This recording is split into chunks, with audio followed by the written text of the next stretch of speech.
My dad was working in Seattle and wanted to move somewhere that he could start his own company up, and kind of started off in a smaller little boneyard and just had some equipment and was doing more just installs and the construction side of it.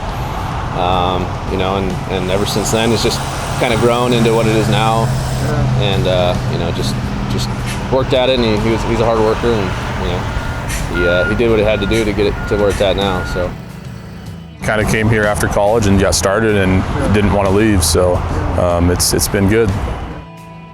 Baseball was always kind of my first thought and the main thought growing up, but I knew that if baseball didn't work out, this is what I wanted to come back and do.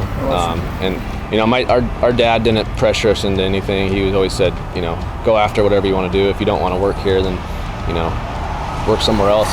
He never made us feel like we had to come back here and work, but I think we both wanted to, and kind of continue the family business. And company as a whole, we do a lot of commercial work, but I would say I probably do a little more residential than commercial. So yeah. When construction finishes a job, we'll take over the maintenance side of it, and we have the manpower to do the bigger properties. And but we do a fair amount of residential also.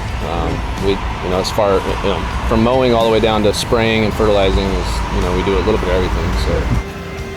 So treat someone else's landscape like it would be your house. Try to care for it. Cleaning up the job before and after. And also just, try to make the client happy. That's the end goal. And that's what, makes a successful company and keeps business going. It's all about the employees and building relationships with them, and, making sure that they feel appreciated, and, because without them, we wouldn't be able to do what we do and be as successful as we are.